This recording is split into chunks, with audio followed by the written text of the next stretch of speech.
আসসালামু আলাইকুম। সবার আগে বাছাই করা 10টি আন্তর্জাতিক খবর জানিয়ে দেব। প্রথমেই থাকছে শিরোনাম। তবে তার আগে অনুরোধ থাকবে ভিডিওটিতে একটি লাইক দিবেন।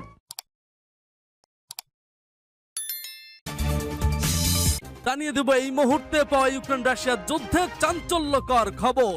রাশিয়াকে উড়িয়ে দাও, পোশাক খুলে শরীর দেখিয়ে ফৌজের মনোবল বাড়াচ্ছে ইউক্রেন সুন্দরীরা। এরপর জানিয়ে দেব ইরানের হুঁশিয়ারি সত্ত্বেও পারস্য উপসাগরীয় এলাকায় F-35 জঙ্গি বিমান মোতায়েন করেছে আমেরিকা। এদিকে বেসামরিক স্থাপনা ও অবকাঠামোর উপর হামলা পরিহার করা উচিত, ক্রিমিয়া ব্রিজে ইউক্রেনের হামলায় চীনের প্রতিক্রিয়া। আরো জানিয়ে দিব 4 দশক পর দক্ষিণ কোরিয়ায় মার্কিন পরমাণু সাবমেরিন ক্ষেপেছে কিম প্রশাসন। আরো জানিয়ে দেব ইসরায়েলকে বর্ণবাদী রাষ্ট্র বক্তব্য দিয়ে যে কারণে পিছু হটলেন মার্কিন আইন প্রণেতা। সর্বশেষ জানিয়ে দেব পুতিনের বন্ধুর হাতে আমেরিকার লাখ লাখ গোপন নথি। শুনছিলেন সংবাদ শিরোনাম, এখন বিস্তারিত। তবে তার আগে অনুরোধ থাকবে ভিডিওটিতে একটি লাইক এবং কমেন্টস করে জানিয়ে দিন আজকের এই ভিডিও সম্পর্কে আপনার মূল্যবান মতামত। আর হ্যাঁ বন্ধুরা, অবশ্যই আপনার বন্ধুদের কাছে এই ভিডিওটি অথবা ফেসবুকে ভিডিওটি শেয়ার করে ছড়িয়ে দিন আর জানিয়ে দিন আপনি কোন জেলা থেকে বা কোথা থেকে আমাদের সংবাদ শুনছেন এবং দেখছেন। জানিয়ে দেব এই মুহূর্তে পাওয়া সব থেকে গুরুত্বপূর্ণ সংবাদ শিরোনাম। রাশিয়াকে উড়িয়ে দাও, পোশাক খুলে শরীর দেখিয়ে ফৌজের মনোবল বাড়াচ্ছে ইউক্রেন সুন্দরীরা। রাশিয়ার বিরুদ্ধে যুদ্ধরত সৈনিকদের মনোবল বাড়াতে এবার আসরে ইউক্রেন সুন্দরী তরুণীরা পোশাক খুলে নগ্ন হয়ে ইউক্রেন ফৌজকে শরীর দেখালেন তারা। রুশ ক্লাস্টার বোমায় বিধ্বস্ত ইউক্রেন এই অবস্থায় পিছু না হটে পাল্টা আক্রমণ শানাচ্ছে জেলেনস্কির ফৌজ। আর তাদের মনোবল বাড়াতে এবার আসরে নামলেন দেশের তাবড় তাবড় সুন্দরী তরুণীরা। সূত্রের খবর, বিবস্ত্র হয়ে ইউক্রেন ফাইটারদের যুদ্ধের জন্য উত্তেজিত করছেন তারা। সোমবার বিষয়টি নিয়ে মুখ খোলেন ইউক্রেনের এক ফাইটার পাইলট। মেজর পদমর্যাদার ওই ব্যক্তির নাম ম্যাক্সিম বলে জানা গিয়েছে।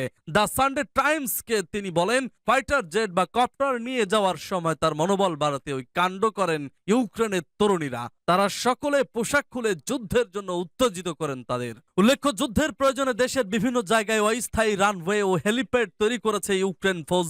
সেখান থেকে এই হামলার জায়গায় জিপিএস লোকেশন ঠিক করা হচ্ছে। আবার তাদের এই ঘাঁটিগুলির খোঁজ পেলেই বিমান বা ড্রোন হামলা চালিয়ে সেগুলি গুড়িয়ে দিচ্ছে পুতিন সেনা। অত্যন্ত বিপজ্জনক ওই অস্থায়ী ঘাঁটিতে কয়েকদিন আগে এক তরুণীকে ঢুকতে দেখছি আমি। সে সোজা যুদ্ধ বিমানের ক্রু মেম্বারদের কাছে চলে যায়। তাদের সামনে দাঁড়িয়ে অবলীলায় নিজের পোশাক খুলে ফেলে ওই যুবতী। তার মুখে তখন একটাই কথা, তোমরা যা চাও তার চেয়ে অনেক বেশি দিতে পারি আমি, শুধু রাশিয়ার ইঞ্চিতে ইঞ্চিতে বুঝিয়ে দাও। ঘটনার বর্ণনা দিয়ে দ্য সানডে টাইমসকে বলেন ইউক্রেনের ওই ফাইটার পাইলট। ম্যাক্সিম আরো জানিয়েছেন, বর্তমানে যুদ্ধ বিমান বা কপ্টার বেশি উঁচুতে উড়ানো যাচ্ছে না। একটু উঁচুতে গেলেই রুশ ক্ষেপণাস্ত্র হামলায় চূর্ণ বিচূর্ণ হয়ে যাচ্ছে সেগুলি। মাটির কাছাকাছি থাকায় উপর থেকে নিচের মানুষজনকে স্পষ্ট দেখা যাচ্ছে। আর এখন তো আমাদের দেখলেই মনোবল বাড়াতে মেয়েদের নগ্ন হওয়ার ঘটনা খুব বেশি পরিমাণে ঘটছে। প্রসঙ্গত, রবিবার শেষ রাতে রুশ অধিকৃত ক্রিমিয়ায় কের্স সেতুতে হামলা চালায় ইউক্রেন। এই ব্রিজে পরপর দুটি বিস্ফোরণ ঘটায় জেলেনস্কির ফৌজ, যার জেরে প্রাণ হারান এক রুশ দম্পতি। গুরুতর আহত হয় তাদের শিশুকন্যা। রাশিয়ার মূল ভূখণ্ডের সঙ্গে সংযোগকারী এই সেতুর গুরুত্ব অপরিসীম। এই সেতু দিয়েই সামরিক সরঞ্জাম ও রসদ ক্রিমিয়া পাঠাচ্ছেন রুশ প্রেসিডেন্ট পুতিন। সেখান থেকে কৃষ্ণ সাগরের উপর দিয়ে তা পৌঁছে যাচ্ছে ইউক্রেনের রণাঙ্গনে। 2014 ক্রিমিয়া দখল করে রাশিয়া। এরপরই ওই সেতু নির্মাণের নির্দেশ দেন প্রেসিডেন্ট পুতিন। 2016 শুরু হয়েছিল সেতু নির্মাণের কাজ, যা শেষ হয় 2018। গত বছর থেকে এই নিয়ে দ্বিতীয়বার এই সেতুতে হামলা চালালো ইউক্রেন, যাতে সেতুর ভালো রকমের ক্ষতি হয়েছে বলে খবর পাওয়া গিয়েছে। ইরানের হুঁশিয়ারি সত্ত্বেও পারস্য উপসাগরীয় এলাকায় F-35 জঙ্গি বিমান মোতায়েন করছে আমেরিকা। ইরানের হুঁশিয়ারি সত্ত্বেও পারস্য উপসাগরীয় এলাকায় F-35 জঙ্গি বিমান মোতায়েন করছে আমেরিকা ইসলামী প্রজাতন্ত্র। ইরানের হুঁশিয়ারি সত্ত্বেও পারস্য উপসাগরীয় অঞ্চলে F-35 জঙ্গি বিমান মোতায়েন করছে আমেরিকা। গতকাল মার্কিন সেনা সদর দপ্তর পেন্টাগন এই ঘোষণা দিয়েছে। পেন্টাগন বলেছে, আমেরিকার সেনা উপস্থিতি বাড়ানোর জন্য বাড়তি জঙ্গি বিমান এবং জাহাজ পাঠানো হবে। পারস্য উপসাগরীয় অঞ্চলে উস্কানিমূলক তৎপরতা বন্ধ করার ব্যাপারে ইরান হুঁশিয়ারি উচ্চারণ করা সত্ত্বেও আমেরিকা এই ঘোষণা দিল। গতকাল এ বিষয়ে এক প্রেস ব্রিফিংয়ে পেন্টাগনের সহকারী প্রেস সেক্রেটারি সাবরিনা সিং দাবি করেন, ইসলামী প্রজাতন্ত্র ইরানকে মোকাবেলার জন্য আমেরিকা এই ব্যবস্থা নিচ্ছে। এ সময় তিনি পারস্য উপসাগরীয় অঞ্চলে চলতি মাসের গোড়ার দিকে বিভিন্ন ধরনের ঘটনার কথা উল্লেখ করেন। গত 10 জুলাই ইরানের ইসলামী বিপ্লবী গার্ড বাহিনী বা আইআরজিসির একজন কমান্ডার অভিযোগ করেন, পারস্য উপসাগরে মার্কিন সেনারা খুবই অপেশাদার সুলভ আচরণ করেছে এবং ইরানি তেল চুরি করে নিয়ে যাওয়ার সময় একটি জাহাজকে আটকের চেষ্টা করলে মার্কিন সেনারা খুবই অপেশাদার সুলভ আচরণ করে। তবে ইরানের সেনারা ওই জাহাজ আটক করতে সক্ষম হয়। আইআরজিসির কমান্ডার রমজান জির রাহি বলেন, মার্কিন সেনাদের সহযোগিতায় ওই জাহাজ তেল চুরি করেছিল। সূত্র পার্টস টুডে।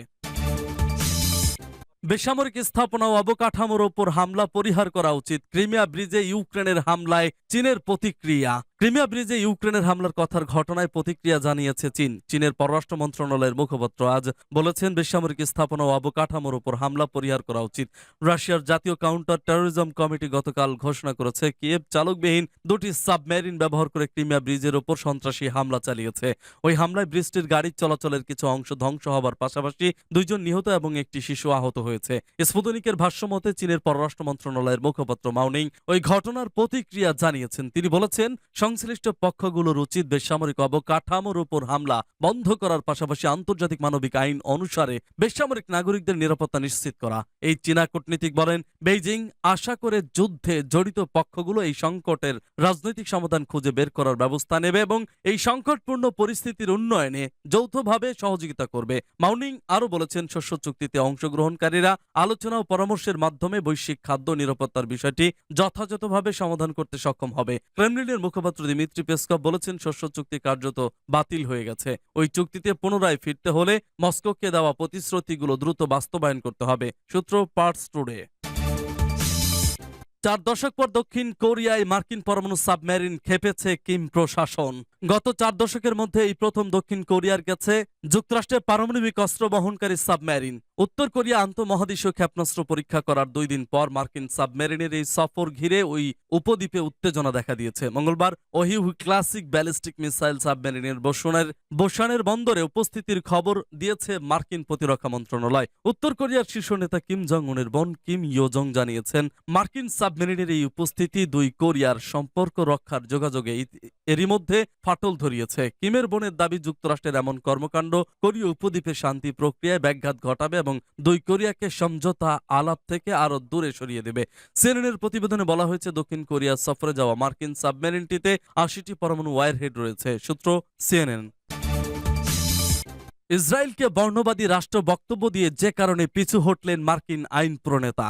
ইসরায়েল একটি বর্ণবাদী রাষ্ট্র, মার্কিন আইন প্রণেতা এমন মন্তব্য করেছিলেন, কিন্তু দলের শীর্ষ নেতৃত্ব এবং সহকর্মীদের সমালোচনার মুখে এই বক্তব্য থেকে পিছু হটেছেন তিনি। তুরস্ক ভিত্তিক আনাদুলু এজেন্সির খবরে বলা হয়েছে, ইসরায়েল নিয়ে ওই মন্তব্যের জেরে ক্ষমা চেয়েছেন মার্কিন ডেমোক্রেটিক রিপ্রেজেন্টেটিভ প্রমিলা জয়াপাল। প্রমিলা জয়াপাল কংগ্রেশনাল প্রোগ্রেসিভ ক্লাবের চেয়ারম্যান। একদল বিক্ষোভকারী একটি সম্মেলনে ফিলিস্তিনের পতাকা প্রদর্শন করছিল, তাদের শান্ত করতে তিনি বলেন, ইসরায়েল একটি বর্ণবাদী রাষ্ট্র। প্রমিলা জয়পাল ওই সময় বলেন, ইসরায়েলের বিরুদ্ধে অসংখ্য বিক্ষোভে তিনি অংশ নিয়েছেন। ইসরায়েল একটি বর্ণবাদী রাষ্ট্র। সর্বদা তিনি এটা বলতে চেয়েছেন, ফিলিস্তিনিরা জাতিগত আত্মনিয়ন্ত্রণ এবং স্বায়ত্তশাসনের যোগ্য। রাষ্ট্রভিত্তিক সমাধান কখনো সম্ভব নয়। তার এই বক্তব্যের একটি ফুটেজ ব্যাপকভাবে শেয়ার হয়। ওই দিন সম্মেলনে ব্যাপক সমালোচনার শিকার হন তিনি। এরপর রবিবার এক দীর্ঘ বিবৃতি প্রকাশ